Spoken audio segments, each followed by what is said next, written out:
Hello and welcome to Bay Area Innovators. I'm your host, Steve Ispas. Today we are joined by Kevin McGarry. Kevin is an author, public speaker, and ministry leader. He is also the chairman of the Frederick Douglass Foundation of California, as well as the co-founder of Every Black Lives Matter, EBLM. EBLM is seen as a faith and moral-based alternative to Black Lives Matter. Kevin, welcome to our program. Steve, thank you for having me, man. It's a real honor and privilege to be here. Nice.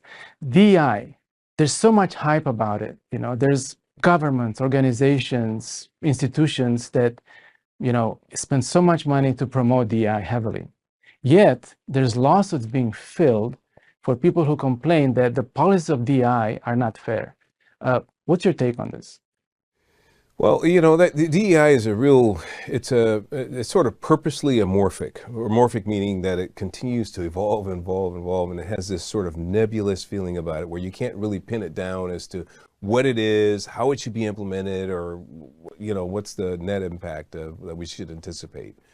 So the bottom line is DEI is one of those forces right now where a lot of people are feeling compelled to participate, but without little expectation or really not really sure what their expectation should be on the other side of it.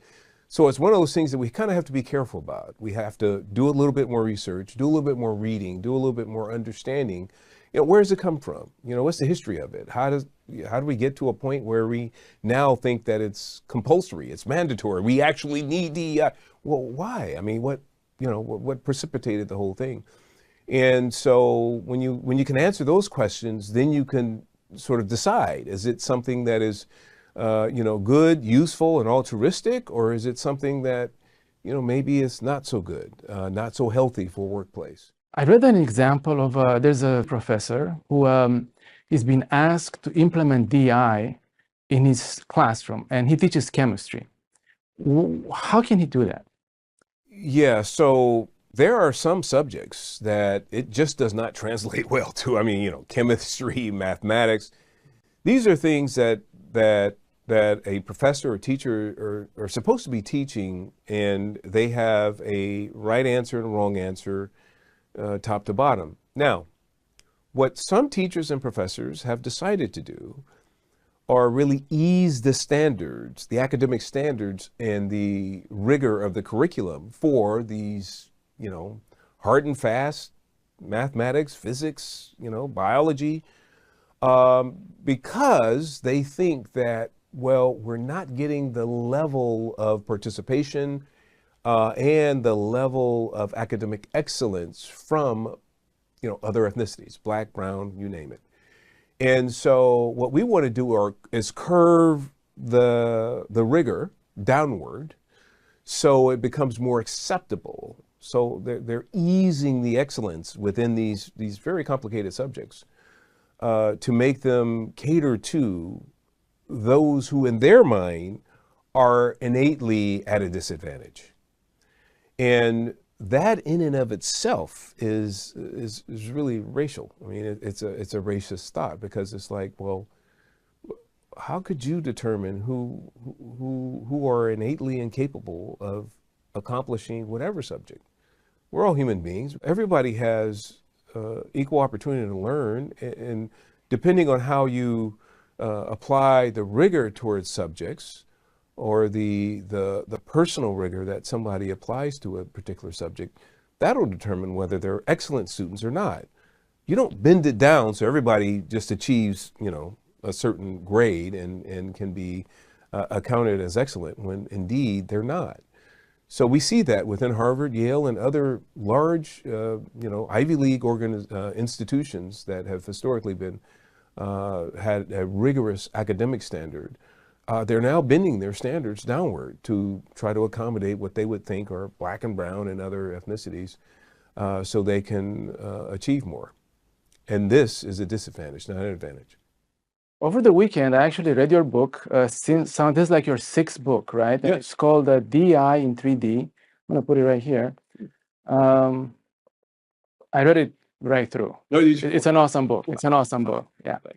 I like to talk about it. So first thing I want to ask you about it is the connection between Darwin's theory of evolution and DI.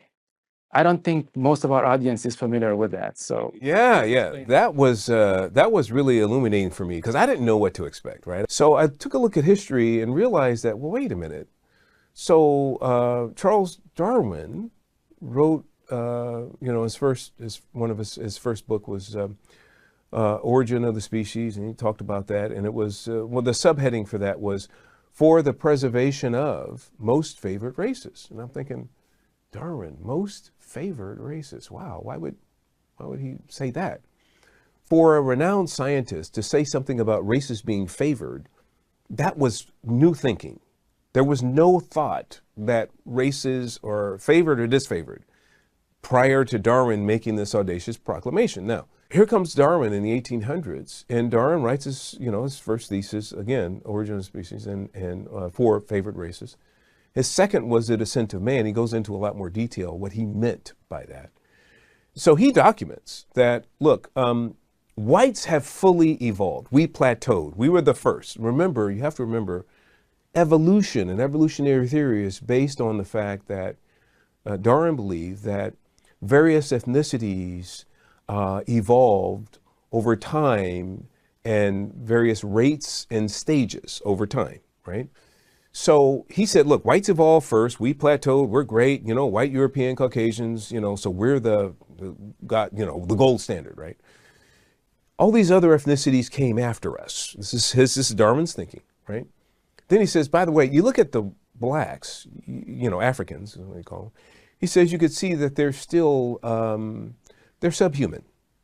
They're apes, gorillas, and savages. So he made this, he made the equivalency with blacks, and not even being human, first of all, I mean, it's bad enough. But then he made the equivalency with blacks being synonymous with gorillas and savages. So there was this obvious distinction between whites, other ethnicities, and then even with the other ethnicities compared to blacks, blacks are really, really. And so you take a look at that and you think, wow, so this is where this first thinking comes in. Now, the way that unfolded as it relates to DEI is that we began to see that it was acceptable and encouraged that because they're subhuman, you can't expect them to do, even during Reconstruction, you can't expect these people they're still trying to climb the scale. They can't do, regular labor or any serious work. They don't have the serious education that everybody else does. So you can kind of treat blacks any old kind of way. Unequal treatment is fine. It's because they're not even at our level, right? They may not have said that, but that was the thing that was sort of cemented in them as a result of Darwin's works. We're being treated like way less than, right? So that's when we started with, hey, I am a man, these types of campaigns. And then this is when we started in earnest with our civil rights movements that came after that with Dr. Martin Luther King and that.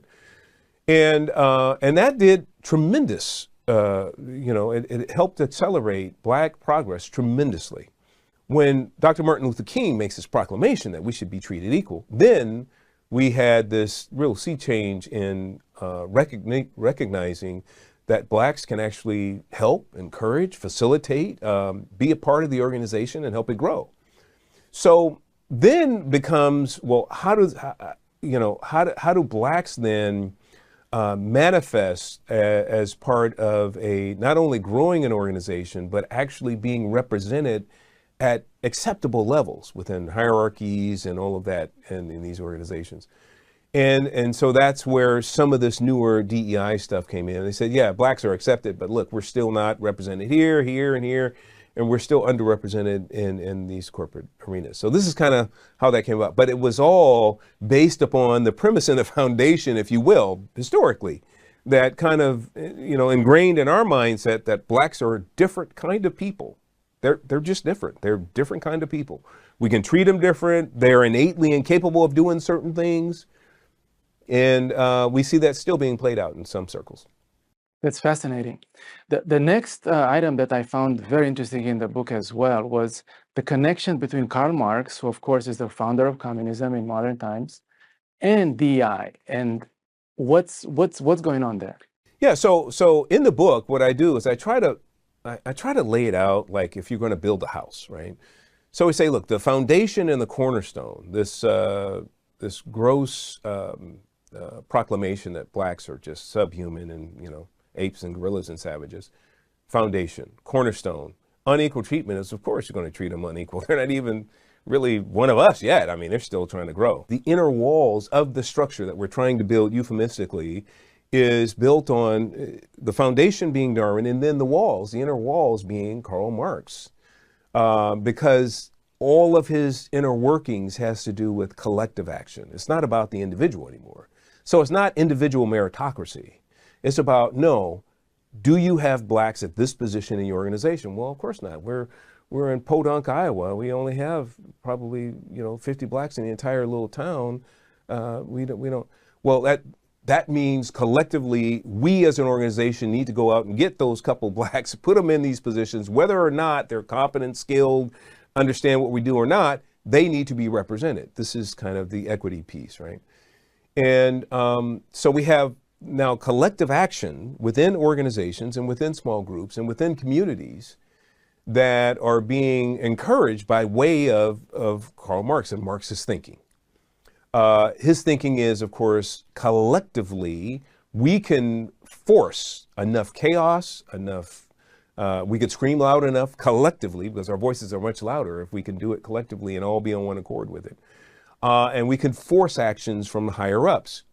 Ultimately, what we want to do, this is Marx thinking, is to collapse organizations so we can usher in our utopia, which is communism, where everybody is, it doesn't matter whether you're a janitor or a CEO, everybody gets the same little $2,000 a month stipend or whatever it's going to be, whatever number you want to pick. So that was Marx's goals. That's still the goal of Marxists today. So the way to do it is just collapse everything, equalize everything, and we just go forward. That's what the level of social conditioning that's going on right now with DEI. The other thing that it's doing is it's providing an opportunity for retribution. So you have a lot of people, ethnic minorities, that are aggrieved because they feel that they never got a fair shot or whatever the case may be. They're bitter and aggrieved, and they get in these positions, these DEI executive positions, and now they have an opportunity to use the hammer. And so the reason why we see a lot of these lawsuits now that are coming out, Starbucks has a huge lawsuit, other large organizations, lawsuit, Seattle has a huge lawsuit that just was filed last week about DEI and how it's displacing fully competent people who've been on board, doing the job for 20, 25, 30 years, being fully displaced with no justification other than, hey, well, we want a better, more diverse workforce, so now your job is being, sacrificed to that degree. So now we see that that's trending, and this is retribution. This is now the DEI's officers' opportunity to actually have wanton retribution on whoever they want. And unfortunately, a lot of times that's it's people that have a little less melanin than I have, and they're being shown the door. And so this is not America. This is not an American notion. This is not about competency, skill set, or meritocracy that we've been built on.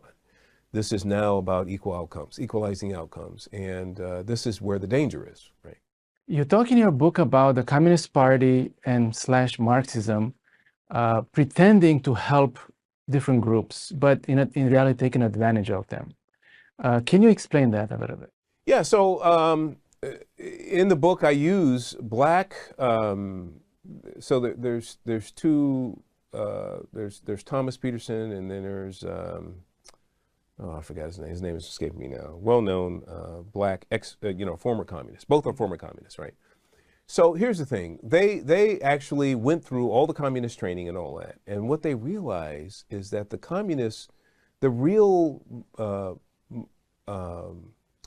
incentive or the real premise of the communist mindset as it relates to blacks, I'm not talking about others, but as it relates to blacks is we can get, these people are excellent at collective action because we can manipulate them to the point, get them agitated to the point that they get others in their community who are like-minded, agitated to a point where we can start riots, we can start these collective actions across the city in these different ways. But this group is easily manipulated, is what the communist mindset was. So we're going to focus in on blacks and their anger and frustration at not being accepted by, you know, America or American society or white America, whatever it is. And we're gonna keep poking that so they could really get, and then we'll get, because they're loud and they're proud and they're riotous, and we can get a lot of collective action from the black community. So it was all about manipulation. And it was a racist mindset because, again, Marx was a horrible racist. I document as well in there. But it wasn't about, hey, we want to help empower blacks or we want to make sure that they're given true equal opportunity. It was, no. We're going to manipulate, deceive these people, tell them whatever lies we can tell them because they can get the party started with you know, riotous actions and collective actions with a lot of people. That will really bring out a lot of change because they've done it in civil rights marches. They've done it over time in all these other ways. We know we can manipulate this particular group of people to actually carry out our communist goals. So blacks, even to this day, are being used as pawns for communists. Communists and, you know, socialism and communism is not sincere when it comes to the black community. If they can use us to help us to get enough, you know, cultural agitation and societal, you know, breakdown, they'll do that, and that's what they're doing. In the third part of your book, you talk about the dilemmas of DEI and the manipulations that happen. Yeah. Talk to us about that. So the biggest dilemma that any DEI, you know, you say they beat their chest, hey, you know, virtue signal, say, look, I'm a DEI professional and I believe 100% diversity, equity, inclusion, everything. And then I ask the question, oh, okay, so that means that that you stand against Planned Parenthood as they target the black community for extermination, right? Well, no, we partner with Planned Parenthood. Excuse me? So how does that's a clear dilemma. Okay, so for your listeners' sake, Planned Parenthood was founded, and it's not even debatable. It's not debatable. Was founded on the premise that they wanted to exterminate the Negro population. This is Margaret Sanger, founder of Planned Parenthood, who was a eugenicist, who says, she was talking to a Procter & Gamble heir, I forgot the Gamble's first name, but she was talking to him. She said, look, we don't want the word to get out, but we want to thoroughly exterminate the Negro population. That's why. And so she started this with family planning clinics in order to do this. So what that has meant is today, blacks are being born at this rate. All other ethnicities in America are being born at this rate. The delta is huge.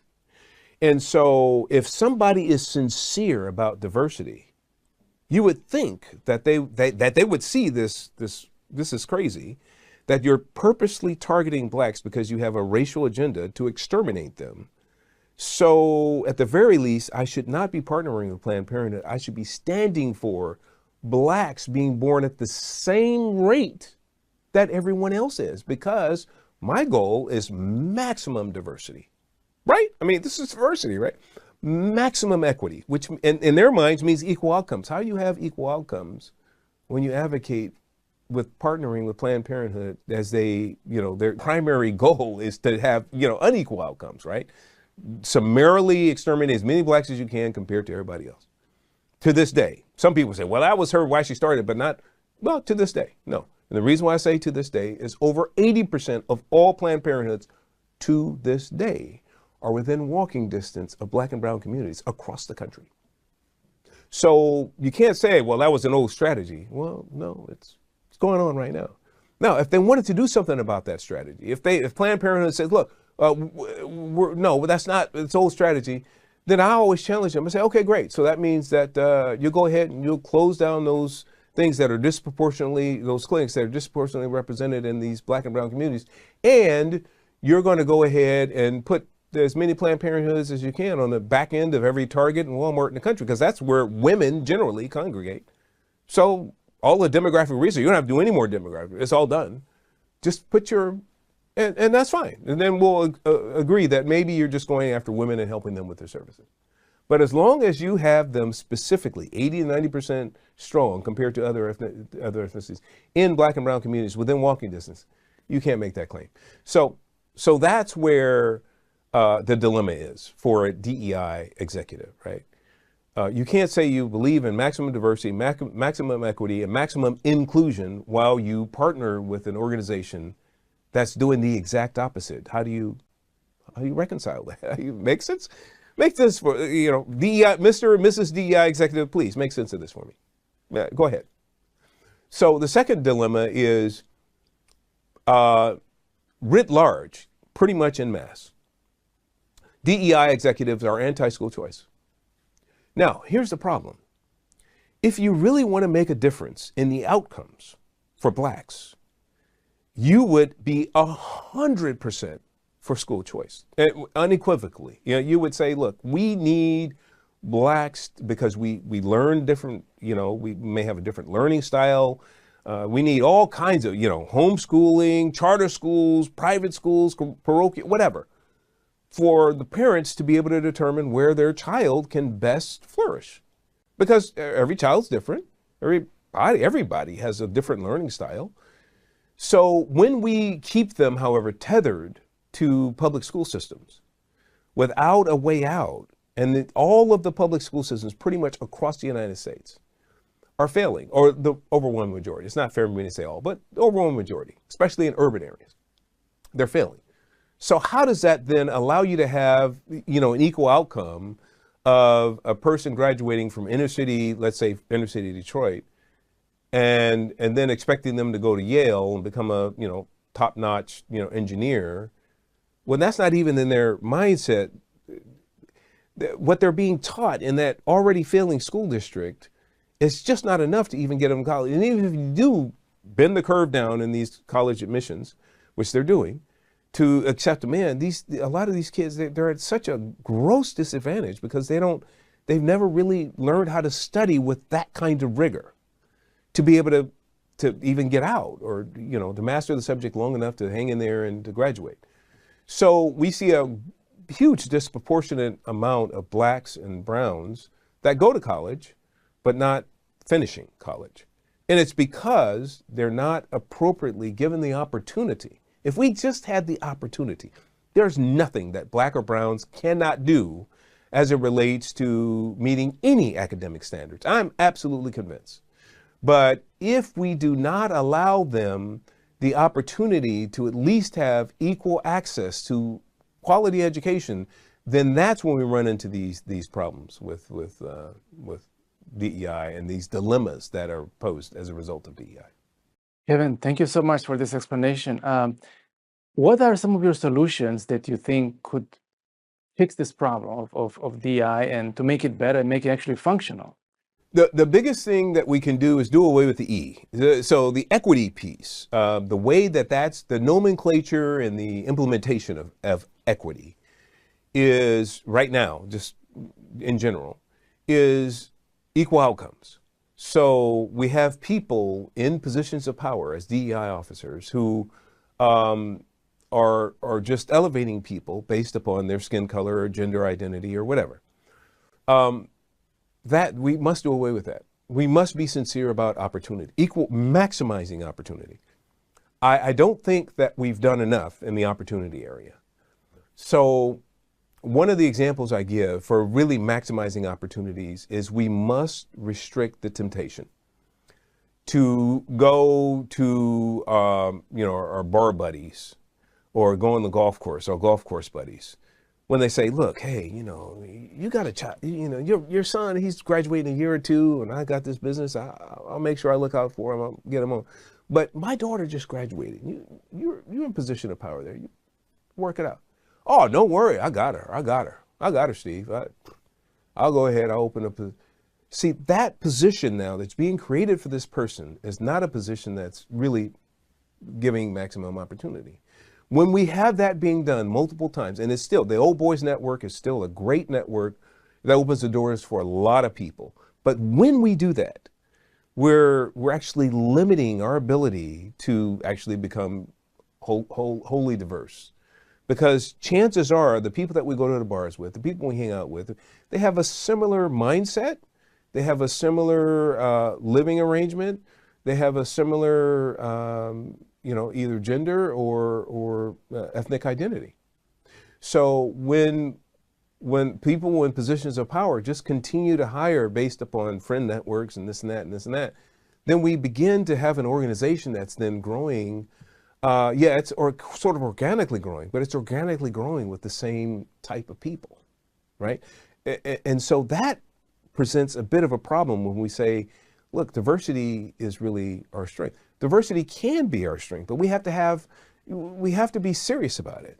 And that means, look, as much as I'd love to hook up your daughter or your son when they come, we have a process we have to go through. And it's because of our commitment to make sure that everyone gets a maximum opportunity to participate in our organization and becomes a top-notch innovator, leader, team leader. And so we're going to have him, her go through this process. They're welcome to join us, but I can't do it that way because of our diversity standards. So we should be honest with one another. Look, we're committed to this thing. It's not just something that we can virtue signal with. This is something that we're actually committed to doing, and therefore we have to allow the process to play out from a truly equitable maximum opportunity perspective, right? Kevin, thank you so much for your time. Really appreciate it. Again, Kevin's book is DEI in 3D and can be purchased from Amazon. Thank you for watching another episode of Bay Area Innovators, and we'll see you next time.